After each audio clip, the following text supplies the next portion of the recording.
Welcome to NTD Evening News. Our top story tonight, tragedy on a Georgia island. A gangway connecting a ferry to a dock collapses, killing several people and injuring others, all during cultural festivities. It appears highly classified documents showing Israel's plan to attack Iran have been leaked. Meanwhile, Hamas terrorists in the Gaza Strip released video of alleged attacks on Israeli troops. Vice President Kamala Harris is spending her 60th birthday in Georgia, visiting 2 churches to rally voters. Meanwhile, former President Trump swapped his suit jacket for a McDonald's apron in battleground state Pennsylvania.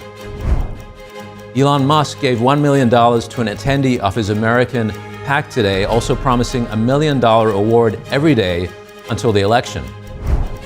There's more to see than just comics at comic conventions. Stick around to see what The Lord of the Rings has coming to movie theaters soon.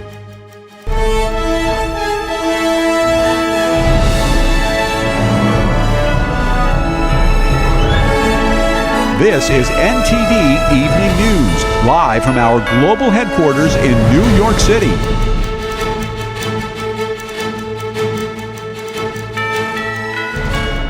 Good evening, and thank you for joining us tonight.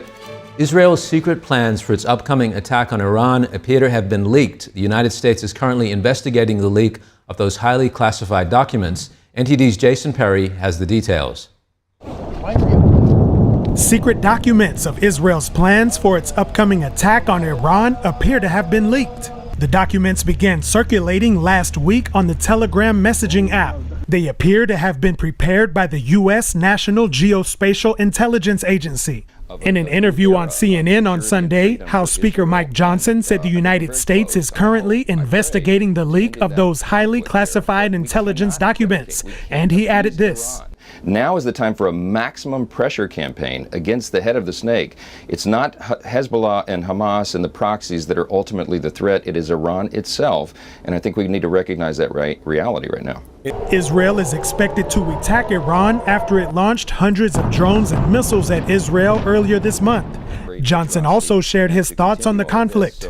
Look, we need to stand by Israel. This is a good versus evil conflict. It's not even close. Israel is a state. It is the most stable democracy in the Middle East. And Iran is a terrorist regime, and it works through terrorist organizations to do great harm to our allies. And ultimately, what they hope to do is to us. And that's a real threat to us right now as well. Meanwhile, Israeli forces released a video of what they said was a strike on Hezbollah's intelligence headquarters in Beirut, as well as an underground weapons workshop in the city. Also on Sunday, Israeli media reported that over 100 rockets were fired from Lebanon into Israeli territory, many of which were intercepted. And in the Gaza Strip, Hamas released a video said to show the terrorist group attacking Israeli troops in Jabalia. This comes 2 weeks into a major operation around the northern Gaza City, where Israel is targeting the remaining Hamas terrorists. Jason Perry, NTD News. A tragedy at a festival on Georgia's Sapelo Island. A gangway leading to a ferry collapsed. 7 people died and others fell into the water. The initial findings of our investigation at this point show a catastrophic failure of the gangway, causing it to collapse. I can assure you that the Department of Natural Resources Critical Incident Reconstruction Team will be working tirelessly in conjunction with engineers and the Georgia Bureau of Investigation to gather and preserve evidence and interview witnesses. 3 people remain in critical condition. Sapelo Island is about 60 miles from Georgia and only reachable by ferry. The community was holding an annual festival in celebration of the island's Gula Geechee community of West African descent. About 700 people were on the island when the gangway collapsed. The head of the Georgia Department of Natural Resources says an aluminum gangway like the one that failed shouldn't have needed much maintenance. Vice President Kamala Harris was at a church in Georgia today where she addressed the dock collapse. And while we are still gathering information, we know that lives were lost and many were injured. And so my heart, as I know for all of us, goes out to those who were impacted. And I thank all the first responders who acted so quickly. And of course, our administration has been in touch with state and local officials to offer any needed support. And then she referenced a story in the Bible. The attendees at the church in Georgia listened as she spoke about the parable. This parable the parable of the Good Samaritan teaches us to love thy neighbor as thyself. We know them well. It is an essential tenet and a pillar of our faith, and there are so many others. However, one must ask, are all people of faith living those words? And it was also the Vice President's 60th birthday. The audience sang happy birthday to her as she continues on the campaign trail in an effort to become the next president of the United States. While Vice President Harris spent her birthday in Georgia, former President Trump was in another key battleground state, Pennsylvania, more specifically at a McDonald's drive-thru in Feasterville, Trevose. Former President Trump kept his red tie but swapped his suit jacket with an apron. A big crowd of Trump supporters gathered outside of a McDonald's in battleground state Pennsylvania to see the former president get to work behind the counter. There, he passed out meals and bantered with happy customers from the drive-thru window. Trump also cooked fries under close supervision of a McDonald's employee and followed step-by-step instructions. The former president and self-professed germaphobe voiced his love for the franchise and noted that the fries are, quote, never touched by a human hand, while he served up a portion himself. And why is he there? Well, he loves the fast food chain. According to Politico, he asked the White House kitchen staff to recreate the food. But Vice President Harris also played a role in his choice. Harris says she worked at a McDonald's as a student, but Trump has repeatedly voiced his doubts about it. He accuses Harris of lying to improve her working-class credibility. Before wrapping up his appearance, he wished the vice president a happy birthday and said, "I think I will get her flowers." Currently, both presidential candidates are focusing on the swing states during the last stretch until Election Day. With 19 electoral votes, Pennsylvania has one of the highest counts among all states. It's a toss-up state that is the most likely state to determine whether Kamala Harris or Donald Trump will be the next president.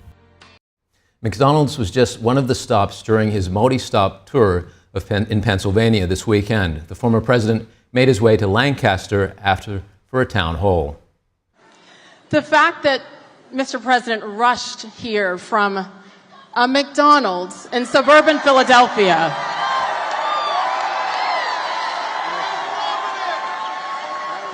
Okay. You were there for a full hour flipping burgers, we the were fryer? there for a while, mostly fries. We didn't get into that. We'll have to come back for the burgers, I think, but mostly fries. And we had a tremendous crowd circling the McDonald's, and the people were great, really. The whole state, you know what I say, the whole Commonwealth is as good as it gets, right? Don't you think? The whole Commonwealth. And I just want to thank everybody. I think we're going to do really well. We're way up in the polls. We want to keep it that way. We want to keep it too big to rig, you know. It's too big to rig. We got to make it that way. But we're way up now, and we're way up in all of the polls, I think, for the most part. And we want to make America great again. It's very simple. We want to make America great again, and that's what we're going to do. That's what we're going to do. So honestly, the fact that you chose to go there today and take the time, and I heard a couple of stories of people saying, thank you for taking time for the little people. And your answer? To me, they're big people. I think everyone's, they're all the same, you know, but they said it was so successful. Honestly, the McDonald's just hit the rockets. I mean, you have to see everything. They said, sir, you don't have to do this stuff. I said, are you crazy? I'm not going to do this. They said, you can avoid this. Can you imagine that? Mr. President, I start the afternoon off. My name is Bob. I'm a retired union worker from Hazleton on a fixed income. Many Americans in my position struggle to make ends meet. Will you commit to helping protect Social Security and Medicare benefits? A great question. The answer is yes. And, you know, when you say fixed income, because of Biden and Kamala, nobody knows her as Harris. You know, I can't use the word Harris. And by the way, it's her 60th birthday, so I want to wish her a happy 60th birthday. Right? No, happy birthday. And many more, and I mean it, so, you know, I do mean it, actually. We are live streaming this event on our website, ntd.com.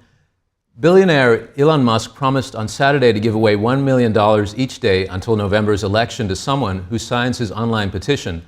The first check went to an attendee of his America PAC event here in Harrisburg, Pennsylvania. The move is aimed at rallying supporters behind presidential candidate Trump. I can't emphasize enough that Pennsylvania is, I think, the linchpin in this election. And this election, I think, is going to decide the fate of America, and along with the fate of America, the fate of Western civilization. The petition reads, "The First and Second Amendments guarantee freedom of speech and the right to bear arms. By signing below, I am pledging my support for the First and Second Amendments. Concerning regarding the illegality of these cash payments emerged on Saturday. It is a federal crime to pay people with the intention of inducing or rewarding them to cast a vote or to get registered." Reactions coming in from Pennsylvania's Governor Josh Shapiro on NBC News Meet the Press called Musk's initiative deeply concerning. Joining us to discuss this and other election news is Jeff Bloodworth, professor of American political history at Gannon University in Pennsylvania County, sometimes dubbed the bellwether of bellwethers. Jeff, good to see you. How is Musk's initiative likely to land with swing voters in these swing states? Well, we're talking about it, so it's making news and it's breaking through. People are tired of the commercials on TV. I can tell you that as a Pennsylvanian. And so, this is another way of reaching voters and reminding them to, go vote for Donald Trump. So it's smart in that way because it cuts through the clutter. And Trump is in your state today, serving up fries at a local McDonald's and bringing attention to doubts about Harris's claim that she previously worked as a student at McDonald's. You've said before that this election will be won on vibes rather than policy. How might this event land with undecided voters? Well, again, I mean, it's a great photo op. It's undeniable that Donald Trump working at McDonald's is going to get eyeballs. Looking at these stories, it's an interesting photograph. So it's smart in that way. It's another, instead of a politician giving yet another speech, Donald Trump handing a bag of fries to somebody in a drive-through. It's another way, especially this is how Trump wins, is he gets the casual voter who doesn't show up for every election, and he gets them to show up. These are voters who are often not polled and they're under the radar. And, this is how he reaches, the Trump voter. And the Trump voter is somebody who doesn't vote in every single midterm or presidential election, or might just register in order to vote for Donald Trump. And it's smart politics. And Trump wished Harris a happy birthday while at the event. At the same time, she's in Georgia, where she spoke at a church. Harris has been accused of flipping her policy positions without much explanation. Could making these kinds of appearances help dispel distrust on that front? This is something that's not well known, is that Kamala Harris is a committed Christian who belonged to a church, a Baptist church in San Francisco, attends services every Sunday, at least when she's in town in Washington, D.C. So any way that she can, be seen as a regular churchgoer, which builds bonds with kind of mainstream America and kind of normie Pennsylvania voters, I mean, that's a point in her column. So today is, Donald Trump goes to McDonald's, Kamala Harris goes to a church. I mean, this is about proving and demonstrating that, these, political elites lead normal lives and do things that everyday Americans also, take part in. And you've written a book called Losing the Center, The Decline of American Liberalism. What could each candidate do to unite the country in these final days before the election?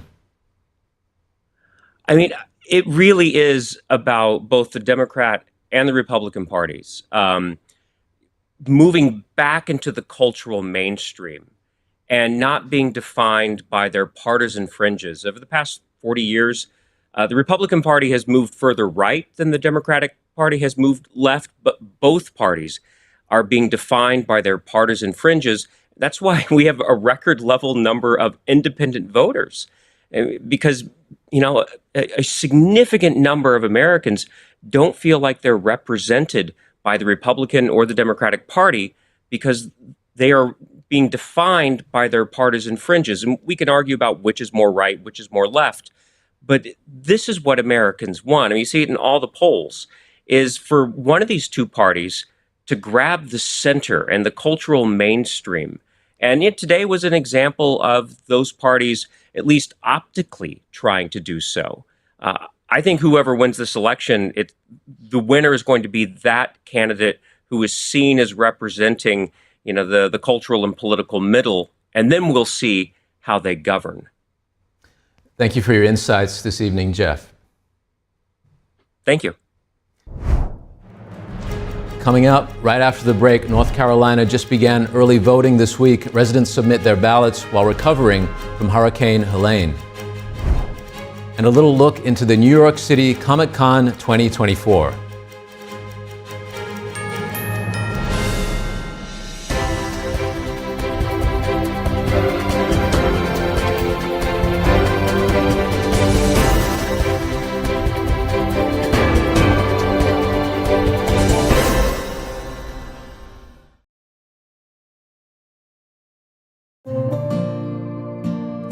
Imagine a coffee that cares for your health.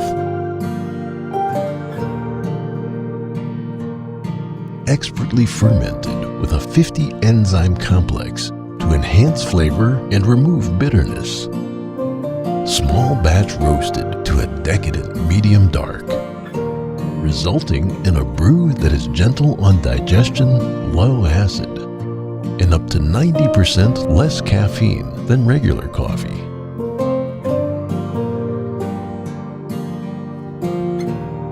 Try America's first enzyme fermented coffee today.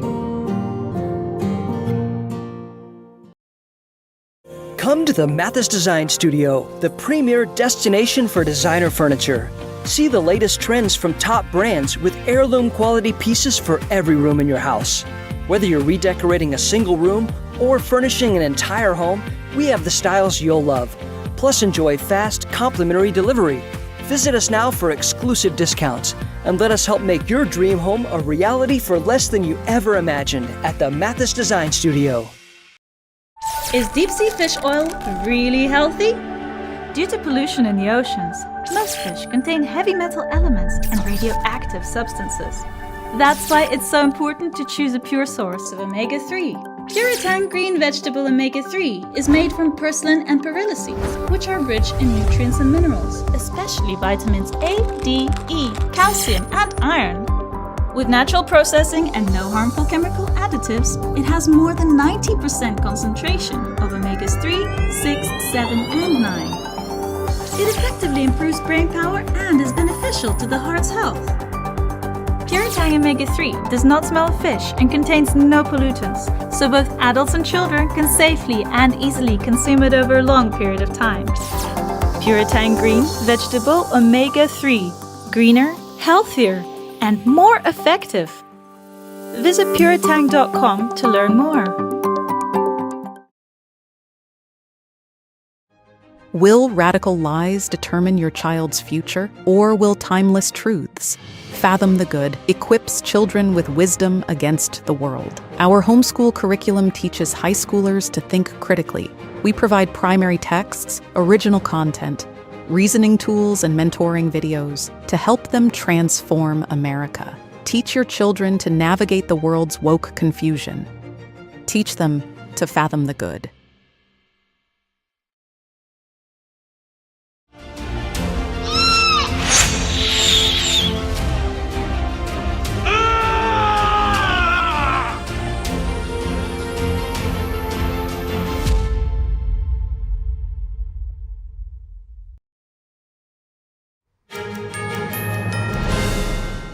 Early voting in North Carolina began this week amid a recovery from Hurricane Helene. Voters hit the ballots. NTD's David Lamb reports. North Carolina completed its first week of early voting. The State Board of Elections says more than 900,000 ballots were cast up until Saturday. That's over a 12% voter turnout. Around 9% of ballots were through absentee mailing. Hurricane Helene devastated the western part of the state back in September. It destroyed properties, lives, and left many without power and water. 25 counties are labeled as disaster-designated areas.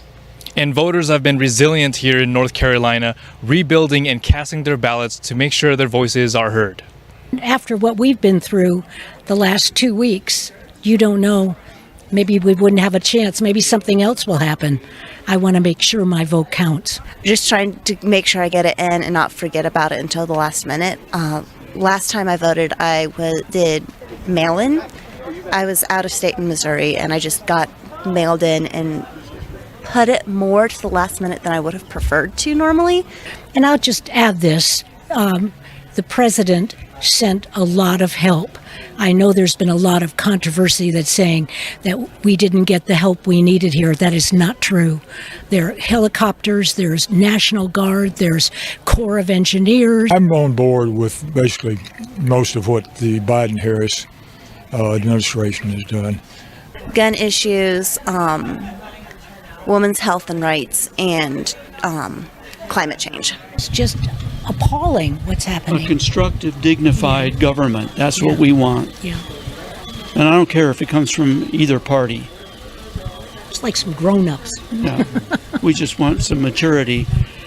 In mid-October, Vice President Kamala Harris visited North Carolina to speak to residents and how they're doing. And former President Donald Trump is also expected to come on Monday as well. Reporting in North Carolina, David Lamb, NTD News.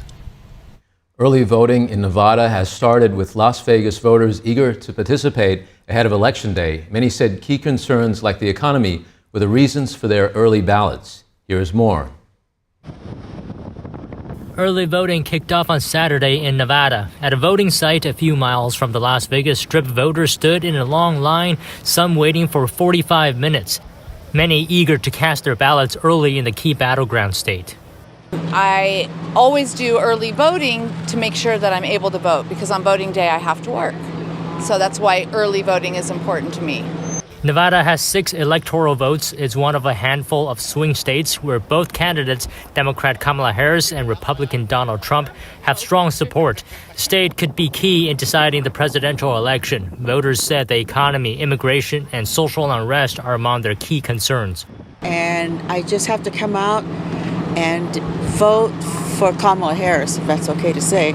I just want peace, okay? I just want the values that she holds, okay, they're mine. Yeah, I voted for Donald Trump, and I think that he's the candidate that would, that is more likely to revive the economy, secure the border, make a real path to citizenship, better vetting of people coming over, strengthen the job market in the country. Early voting in Nevada runs through Friday, November 1st. According to a New York Times public poll tracker, all 7 battleground states were in a virtual dead heat as of October 16th. Don Ma, NTD News. A rare copy of the U.S. Constitution printed 237 years ago and sent to the states to be ratified was sold for $9 million at an auction Thursday evening in North Carolina. All right. So it looks like we're just about ready to go. Well, it's with great excitement and an honor and privilege that we are able to offer a ratification copy of the U.S. Constitution, and as far as we know, the only one in private hands, one of only 8 known copies. This is selling without reserve. Anyone want to open the bidding at $5 million? Bidding took just over 7 minutes, with bids coming in at $500,000 intervals and mostly over the phone. It's one of about 100 copies printed by the Secretary of that Congress, Charles Thompson. 2 years ago, a property was being cleared out at Edenton in East Northern Carolina that was once owned by Samuel Johnston. He was the governor of North Carolina from 1787 to 1789 and oversaw the state convention during his last year in office that ratified the Constitution. The copy was found inside a metal filing cabinet in a long-neglected room piled high with old chairs and a dusty bookcase before the old Johnston house was preserved. Along with the Constitution on the broadsheet, printed front and back, is a letter from George Washington asking for ratification. Folks dressed in costumes from galaxies far, far and near showed up in New York City this past weekend. the city was home to an annual convention of comic books, or Comic-Con. NTD's Sean Marshall has this next story, which features an upcoming Lord of the Rings movie release and some of the famous faces that came out to promote the film. The crew of the new animated movie The Lord of the Rings, The War of Rohirrim, showed off the first fruits of their work at Comic-Con in New York on Friday. The Lord of the Rings, The War of Rohirrim is set 183 years before the events in the original 3 movies. This work was done over a period of 3 years, which is by no means a long schedule for animation production. I am speaking on behalf of many of the staff members who worked on this work. I think it took me 3 years of passion to create it.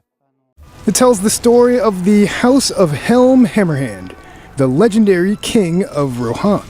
We really hope that this will lead to something also greater for the medium of Japanese anime, because it's actually the first time Japanese anime get to be released wide around the world like this and get the treatment like this. The film will come to U.S. theaters on December 13th. It will be distributed internationally starting December 11th. Actors, as usual at these comic conventions, made their appearances as well. Actor Jon Voight was in attendance Friday to help publisher Atlas Comics, which was relaunching its brand. Voight said his love of comic books goes back to his childhood when he would help his grandmother in her candy store.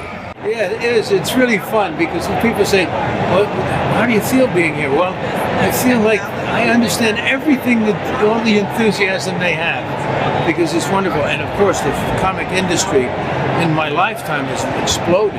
And you see comics from all over the world, you know. Voight's job was to put the comic books in the sale rack. He admits he read every one. New York City tourism estimates Comic-Con will generate over $80 million in economic impact in the city. In New York, Sean Marshall, NTD News. Thank you for tuning in. I'm Brendan Fallon. Have a great evening.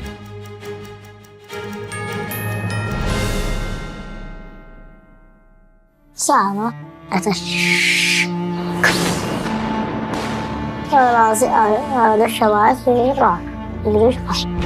كتير رعب وطبعا هلا يعني أنا بحس بالرعب الكبير بدنا بس نعيش بأمان.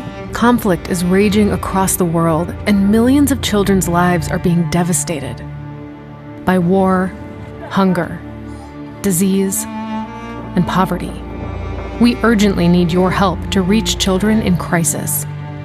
Please call or go online to give just $10 a month, only 33 cents a day. We need 1,000 new monthly donors this month to help children in crisis around the world and right here at home. You can help us provide food, essentials, and life-saving medical care to children in the most need.